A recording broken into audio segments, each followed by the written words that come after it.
165, Madame Noël. Merci Madame la Présidente, Madame la Ministre, mes chers collègues. Le présent projet de loi prévoit qu'un décret d'application interviendra pour préciser les modalités pratiques de contrôle de l'obligation de présentation du pass sanitaire dans l'ensemble des lieux collectifs visés. Cet amendement prévoit qu'il appartient exclusivement aux agents de la force publique d'effectuer ces contrôles de manière aléatoire, car il s'agit d'une compétence de police qui ne peut être exercée que par l'autorité publique.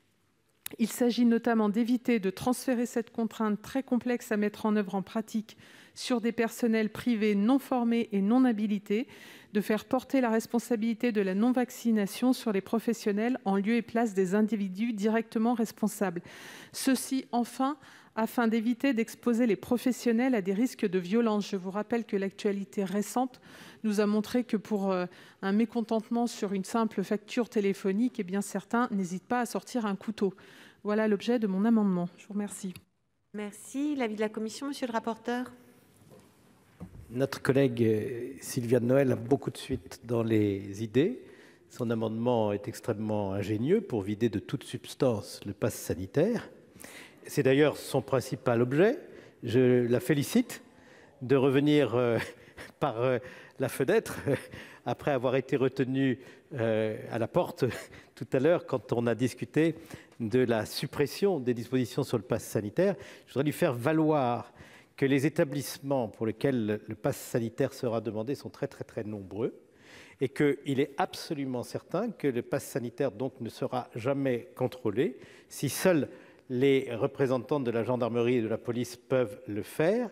Mais je veux lui donner une assurance qui, pour moi, a beaucoup d'importance et que nous avons obtenue du gouvernement, c'est que pour vérifier le pass sanitaire, les établissements prennent leurs responsabilités. En revanche, ils n'ont pas le droit de demander la carte nationale d'identité. Là, c'est effectivement, comme vous le souhaitez, le monopole de la police et de la gendarmerie, ainsi que les agents assermentés des chemins de fer, mais ça n'est pas l'essentiel. Donc, peut-être que si votre intention n'est pas de vider de toute substance le pass sanitaire, dont le principe est accepté par le Sénat, au bénéfice de mes explications, qui, encore une fois, signifient que seule la police et la gendarmerie peuvent contrôler l'identité, Madame Noël pourrait retirer son amendement. Je lui demande avec beaucoup de précaution et de timidité, presque. Elle ne peut pas le faire tout de suite, si. Écoutez, monsieur le rapporteur, malgré vos brillantes explications, je vais quand même le maintenir. Mon amendement, non, c'est l'avis du gouvernement d'abord, Madame Noël, s'il vous plaît. On va d'abord demander l'avis du gouvernement. Très bien. Si vous ne le retirez pas, on demande d'abord l'avis du gouvernement. Merci. Madame la ministre. Défavorable. Merci. Monsieur Ouzoulia. Monsieur Ouzoulia.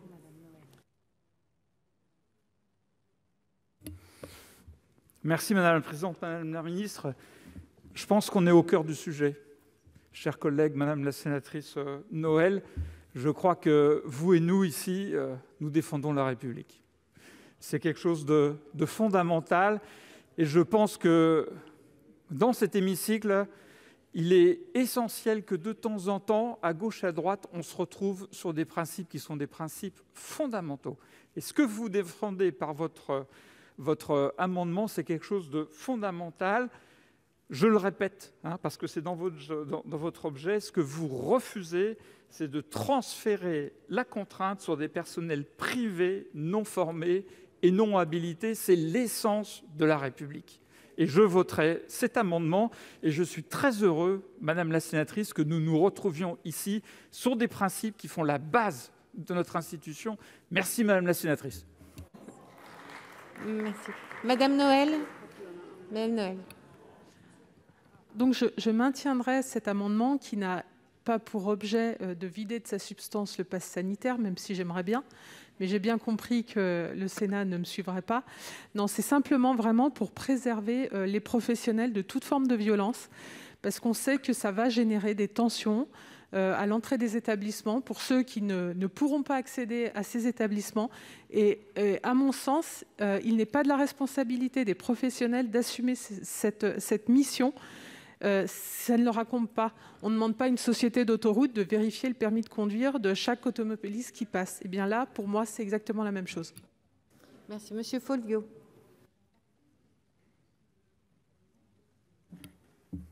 Oui, merci Madame la Présidente. Madame le Ministre, mes chers collègues. Moi, je rejoins l'argumentation, l'excellente argumentation de notre rapporteur. Parce qu'il faut trouver un cadre d'équilibre. Nous sommes face à une situation sanitaire qui est quand même difficile, qui est inquiétante à bien des égards. Ce pass sanitaire, ce n'est pas la panacée, mais c'est une nécessité. Et donc, nous devons faire de telle sorte que nous puissions envisager que celui-ci soit dans un cadre d'acceptabilité. Et le fait de l'équilibre trouvé par la Commission visant à soustraire l'obligation de vérification de l'identité donc par les professionnels, eh bien, est une mesure qui va dans le sens de cet équilibre. Et donc, dans ce cadre-là, je ne voterai pas cet amendement parce que, effectivement, c'est détricoter ce qui a été fait par la Commission en matière d'objectifs d'équilibre. Et donc, à ce niveau-là, je crois qu'il est important de rester sur le cadre et l'orientation déterminés par notre Commission et son rapporteur. Merci. Monsieur le Président Gontard. Oui, merci Madame la Présidente. Non, très rapidement pour dire que, bien sûr, on soutiendra cet amendement puisqu'il reprend quasi les mêmes termes d'un amendement qu'on a pu discuter tout à l'heure, puisque même si on pouvait être d'accord avec le pass sanitaire, pour le mettre en œuvre et pour l'appliquer, on ne peut pas s'affranchir justement de ce qui a été rappelé des règles de la République. Et il faut que ce soit des personnes habilitées qui puissent faire en sorte que ce pass sanitaire s'applique, et on ne peut pas demander à un gérant de restaurant de faire des vérifications. Ce n'est absolument pas son rôle.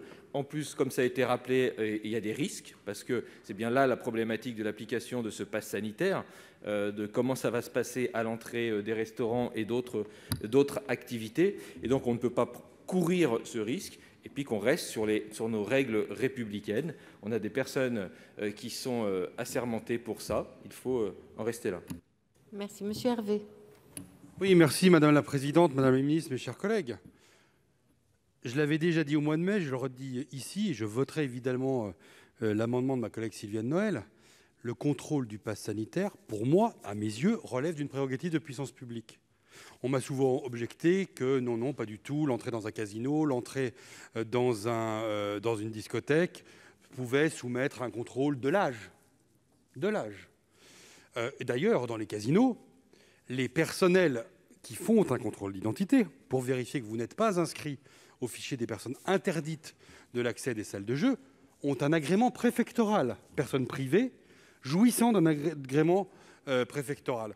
Et donc, si on veut réserver cela en termes de prérogatives de puissance publique, par définition, ça ne peut être que des agents publics ou des agents privés jouissant d'une habilitation spécifique et personnelle, témoignant d'une enquête de moralité, témoignant d'une formation et permettant de maîtriser le minimum de ce qu'on est en train de faire. Et comme le document qui est le pass sanitaire contient non seulement des données personnelles, mais aussi des données sensibles, ce document-là ne peut être évidemment contrôlé que par des personnes qui ont une qualité qui leur est reconnue par quelqu'un d'autre que le directeur de l'établissement.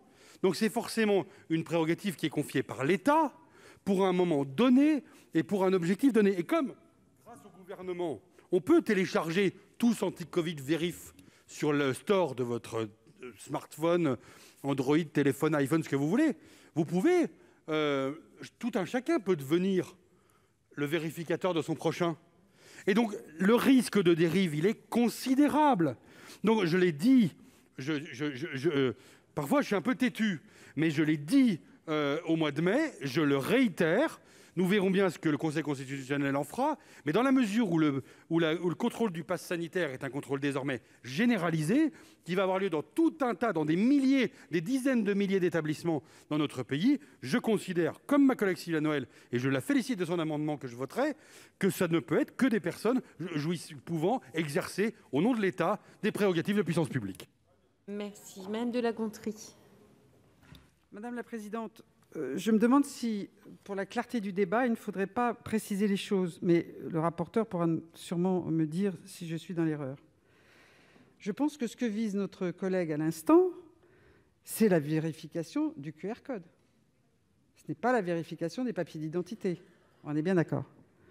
Ce qui veut donc dire qu'effectivement, s'il n'y a plus de vérification du tout du QR code avec la lumière verte ou rouge, il n'y a plus de passe sanitaire. Je vous dis ça avec tranquillité, puisque personnellement, je suis beaucoup moins favorable que vous au pass sanitaire. Donc on n'est pas, je dis ça à notre collègue Hervé, on n'est pas dans la prérogative force de l'ordre, vérification d'identité. On est d'accord. Dans ce cas, je pense que nous ne serons pas d'accord avec cet amendement, parce que de deux choses l'une. Voter, dans ce cas-là, l'article 1, c'est trop tard, de suppression du pass sanitaire. Mais on est en train de voter un pass sanitaire qui n'existe plus. Enfin, je veux dire que, moi, c'est comme vous voulez, mais ce n'est pas la peine d'avoir des machines à l'entrée des magasins, de décider que c'est les terrasses ouvertes ou pas ouvertes, les magasins fermés ou pas fermés, si personne ne peut regarder ce qui est marqué sur le QR code. Enfin, moi, je vous dis ça, c'est pour vous. Merci. Monsieur Houpert. Madame la présidente, madame la ministre, mes chers collègues, je félicite Sylviane Noël d'avoir présenté cet amendement et je félicite son courage de le maintenir parce que vérifier le QR code, l'état de santé d'un citoyen, c'est une mission de police, c'est une mission régalienne et il n'y a pas de honte ici à demander à l'État de tenir ses responsabilités. Merci. Monsieur le Président Retailleau, scrutin public. Il est retiré, c'est ça? D'accord. Donc, je vais mettre aux voix donc l'amendement 165 qui a reçu un avis défavorable de la Commission et du Gouvernement. Qui est pour?